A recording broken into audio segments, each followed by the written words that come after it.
Ladies and gentlemen, we are gathered here today to bereave the loss of something dear to us.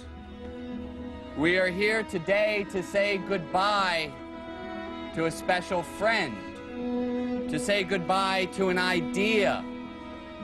Some might say that to be here gathered today to mourn the loss of a car would be going too far.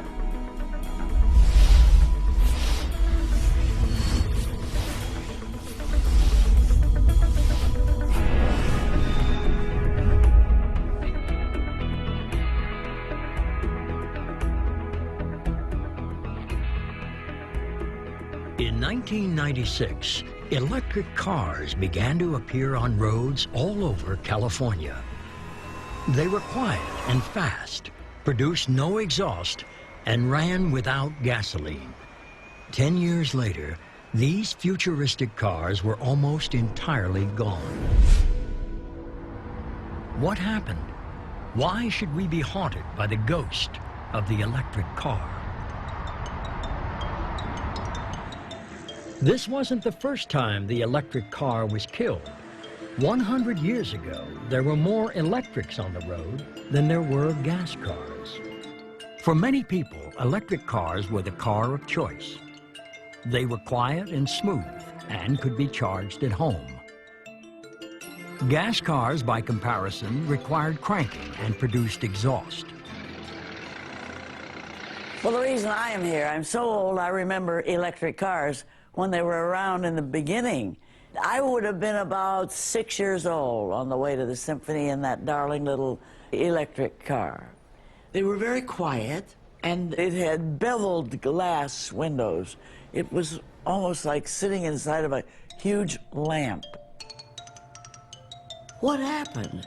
Why did the gas car win over the electric car? As the 20th century gathered speed, the electric car lost momentum. Automatic starters, cheaper oil, and mass production gave the edge to the gasoline car. By 1920, the internal combustion engine had won the race for control of the roads, and the modern automobile age was born.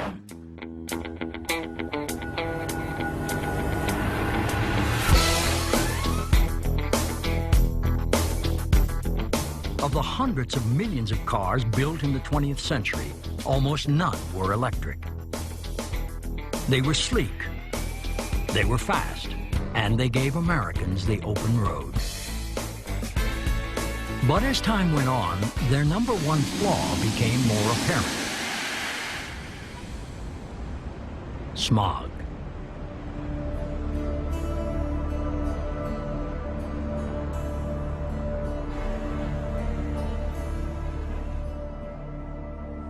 California has the worst air quality in the nation, and it impacts some of our largest population centers. In my district, we have what is called the black cloud of death that hangs over the port areas and the areas surrounding the ports. We are seeing some tremendously debilitating effects: asthma rates, cancer rates, lung development in children, children not being allowed to play outside. In 1989, a study found that 1 out of 4 15 to 25-year-olds in Los Angeles County had severe lung lesions and chronic respiratory disease. In 1990, there were 41 stage 1 smog alerts. No matter what kind of car we drive, every gallon of gas we burn adds 19 pounds of carbon dioxide to the air. The more gas we burn, the more CO2 we create. If you don't do something with that CO2, if you don't sequester it, then it's going to be going up into the atmosphere, and CO2 is a global warming gas. I believe the problems of global warming will be far greater than the problems of social security or even the problems of war on terrorism. We got the equivalent of a nuclear time bomb on our hand with global warming. If lung disease from air pollution is unimportant, if all those things don't count, we're going to be in bad trouble. And there's a public health crisis, that we have to have incentives and we have to have alternatives. Car companies experimented with alternatives over the years, but none of them ever seemed to make it out of the proving grounds. I remember I was the chairman of the board of the Tennessee Valley Authority, and we were promoting the electric car back in the late 70s. I had even planned a race from Gatlinburg, Tennessee to Nashville between Paul Newman and Robert Redford, and I had it all lined up, and then I realized that we'd get a lot of national publicity, but there were no cars in the showrooms. It would take a different kind of race to make the electric car the car of the future.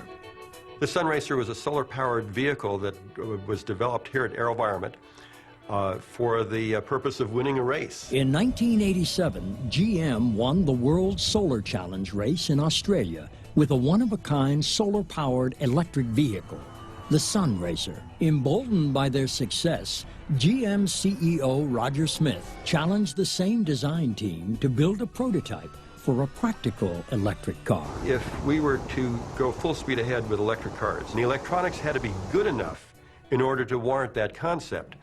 And that's where the work of Alan Cocconi came in. Now, you built the prototype for this in your garage? Yeah, so my garage isn't quite the average garage. It's actually a pretty good machine shop and electronics lab, but yes, I built it there. It's like a 3-channel stereo amplifier that provides the right size sine waves and right frequency to drive the motor for all the different driving conditions. So it is a 100,000-watt stereo amplifier. Alan's breakthrough power system helped create an electric car unlike any that had ever been driven before. So they had kept this car also a secret, much better than any other Detroit secret, because it was all developed out here in California. So it truly was a surprise when it was introduced to the Los Angeles Auto Show. This is going to represent a great step forward for people in terms of commuting to work, from work, if you don't have to go more than 120 miles a day.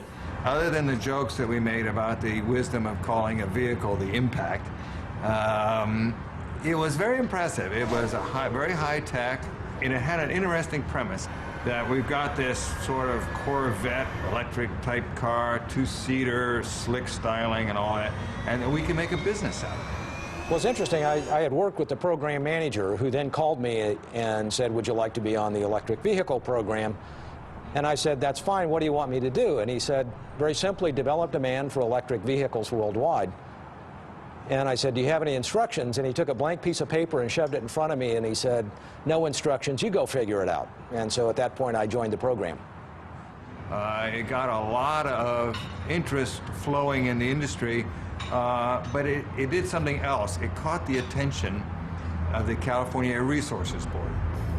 California's Air Resources Board, or CARB as it was known, saw the electric car as an opportunity to solve another problem. Since GM had already announced that they were going to produce an electric vehicle before we even adopted the mandate, the electric vehicle technology became sort of the technology of greatest promise. Knowing a modern electric car was now possible, California regulators took a bold and unprecedented step. They passed the Zero Emissions Vehicle Mandate. The mandate was simple. If automakers wanted to continue to sell cars in California, some of those cars would have to be vehicles with no exhaust. They decided we're going to ramp it up. We're going to say 2% in '98, we're going to say 5% in 2001, and 10% in 2003. For the car companies, there were only 2 options: comply with the law or fight it. In the end, they would do both.